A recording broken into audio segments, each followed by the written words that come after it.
Pernahkah kamu mendengar kisah tentang bas hantu? Sebuah kendaraan yang membawa penumpang ke alam mistis yang penuh dengan kengerian. Malam ini, bersiaplah untuk mendengarkan kisah nyata tentang seorang pemuda yang terjebak dalam bas hantu dengan penumpang yang tak terduga. Pernahkah kamu merasakan teror di balik kursi bis? Bersiaplah untuk merasakannya dalam kisah bis hantu yang mengerikan ini.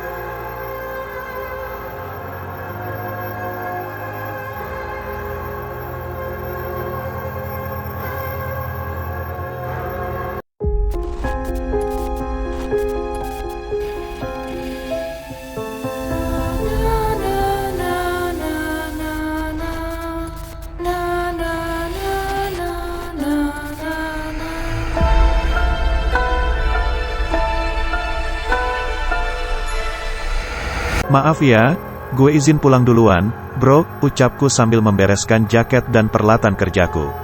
Saat itu jam masih menunjukkan pukul 23.13, atau sekitar jam 11 malam. Aku yang saat itu sedang kerja shift malam harus pulang lebih dulu karena mendengar kabar kalau ayahku di Bogor sakit sampai dibawa ke UGD. Tanpa pikir panjang aku memberanikan diri meminta izin ke leaderku untuk pulang lebih awal. Untungnya, dia berbaik hati memberikanku izin. Walau saat itu gudang masih cukup banyak pekerjaan. Oh iya, aku bekerja di salah satu gudang logistik di Jakarta Utara. Setelah keluar dari kawasan gudang, aku tidak pulang ke kontrakan. Akan tetapi langsung menuju ke salah satu jalan besar untuk mencari bus dan berangkat secepatnya ke Bogor dengan masih memakai seragam kerja. Halo, aduh gak diangkat, keluhku sambil melihat layar ponsel. Aku sedikit panik karena memang berita ini sangat mengejutkanku. Padahal tadi nomor milik kakakku ini yang menghubungiku dan mengabarkan ayah sakit.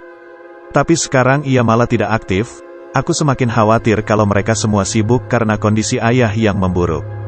Sialnya, sudah berdiri 30 menit pun masih tidak ada kendaraan umum yang lewat. Setidaknya angkot untuk mengantarku menuju terminal. Aku lalu berpindah posisi, duduk di sebuah kursi kecil yang berada di bawah sebuah jembatan kereta. Malam semakin sunyi. Tidak ada toko atau pedagang makanan yang buka. Benar-benar aku sendirian di sini, sesekali ada motor lewat. Tapi hanya sedikit, ingin rasanya aku memesan ojek online untuk mengantarku sampai terminal. Tapi entah kenapa hatiku berkata, tidak. Alhasil aku tetap diam di sini menunggu kendaraan umum. Wajahku mulai cemas, sesekali kata-kata kasar keluar dari mulutku. Aku cek ponsel, masih belum ada kabar dari keluargaku di Bogor. Malam mulai terasa dingin. Aku memakai jaketku. Sesekali aku merinding, tapi aku tak terlalu memikirkannya. Tak lama kemudian, sorot lampu kendaraan terlihat dari kejauhan. Tampak sebuah bus besar lewat, aku berdiri dan mendekat ke jalan raya. Aku mencoba memberhentikannya dengan cara melambaikan tangan.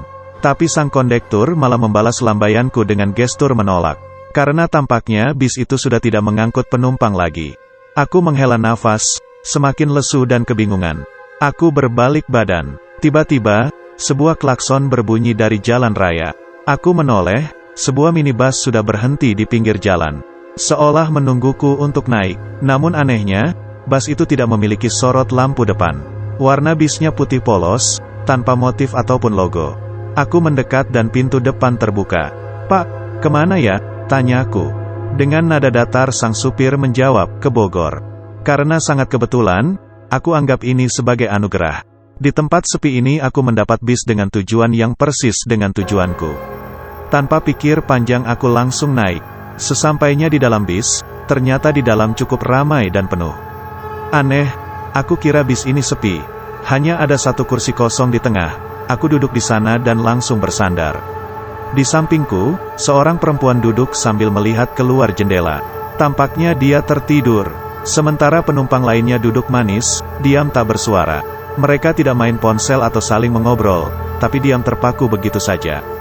Bahkan seorang anak balita yang cenderung tak bisa diam pun terlihat tak bergeming sama sekali. Tak lama bis berjalan, aku mulai bisa merasa tenang.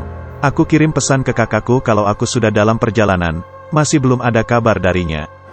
Singkat cerita, selama beberapa menit aku tak merasakan ada yang aneh di bus ini. Sampai suatu ketika, bus ini mulai masuk ke jalanan yang dipenuhi pepohonan dan hutan di sana-sini. Sebuah jalan yang asing bagiku selama perjalanan dari Jakarta ke Bogor. Apalagi bus ini tidak mengambil jalan tol. Awalnya aku berpikir bus ini mengambil jalan pintas, karena ini sudah malam juga. Jadi buat apa lewat jalan tol kalau ada banyak jalan pintas yang sepi seperti ini? Ya, itu masuk akal. Aku kembali bersandar, memejamkan mata dan mencoba tidur walau sebenarnya perjalananku tidak jauh. Saat memejamkan mata itu, aku mendengar suara rintihan dari arah samping. Ya, dari arah perempuan di sampingku. Aku memejamkan mata dan menoleh ke arahnya, karena ia menghadap ke jendela dan rambutnya yang panjang, aku jadi tidak bisa melihat wajahnya. Tapi mendengar rintihannya, sepertinya ia sakit. Suara rintihan itu mulai berubah menjadi suara nafas yang sesak dan tersengal-sengal, seperti penderita asma. Aku semakin khawatir, apalagi saat ini sedang musimnya virus menular. Aku lalu memegang bahunya dan bertanya, "Mbak, gak apa-apa?" Tanyaku penasaran. Tapi ia tak menjawab dan masih dengan posisi semula. Aku berpikir kondisinya amat tidak bagus. "Maaf ya, Mbak." Aku berinisiatif untuk melihat wajahnya. Aku menyingkirkan rambut-rambut yang menutupi wajahnya itu. Belum selesai menyingkirkan rambut, tiba-tiba dia menoleh dan langsung menatapku. Wajahnya pucat seperti mayat, tatapan matanya kosong ke arahku, dan 2 buah kapas terpasang di lubang hidungnya. Persis seperti mayat, mulutnya terbuka dan mengeluarkan suara rintihan sekaligus sesak nafas seperti tadi. Aku kaget dan hampir terjatuh, kemudian terpaku menatap perempuan itu. Apakah ini nyata? Gumamku dalam hati. "Tolong!" Aku ketakutan dan teriak sambil berdiri. Akan tetapi betapa terkejutnya aku, saat aku berdiri dan melihat sekitar.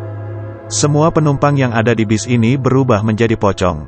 Satu persatu penumpang yang berbalut kain kafan itu menoleh ke arahku, persis seperti perempuan tadi.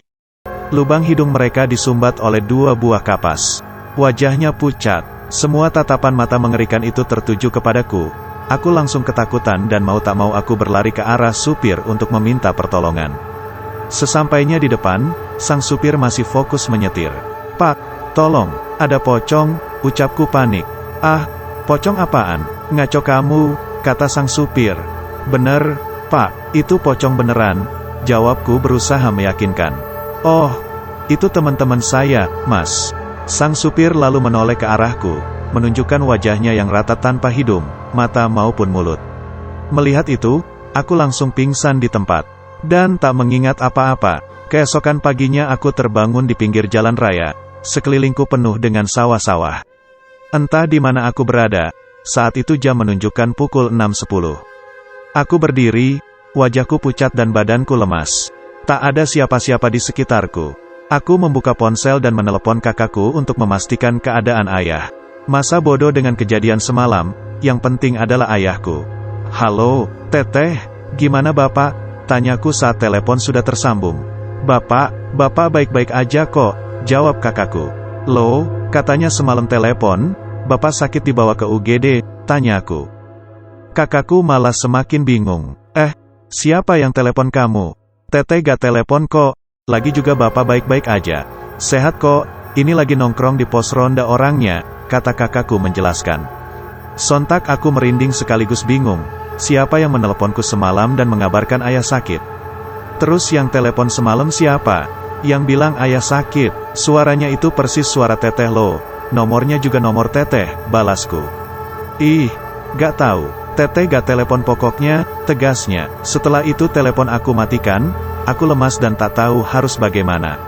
Aku berjalan mengikuti jalan raya, sampai akhirnya bertemu sebuah warung kopi. Aku duduk di sana dan menunggu bis lagi. Jujur saja, aku masih merasa shock setelah rentetan kejadian ganjil yang menimpaku. Tak lama aku mendengar seseorang bicara dari dalam warung. Anehnya mereka bicara dengan bahasa Jawa. Lantas aku bingung dan segera masuk ke warung, karena aku juga belum tahu di mana aku berada. "Permisi, ini di daerah mana ya?" tanyaku sampai masuk di dalam warung. Salah satu warga lokal di sana kemudian menjawab, "Oh, ini udah masuk daerah Ngawi, Mas." Aku semakin shock saat mendengar jawaban itu. "Ya, sejauh itu bis setan membawaku. Dari Jakarta ke Ngawi, Jawa Timur dan hanya memakan waktu beberapa jam saja." Aku terdampar di tempat yang sama sekali aku tidak kenal, sangat jauh dari rumah maupun tempat rantauku. Kisah Rian menjadi pengingat bahwa di balik dunia nyata, terdapat dunia lain yang penuh misteri dan kengerian. Apakah bis hantu itu benar-benar ada?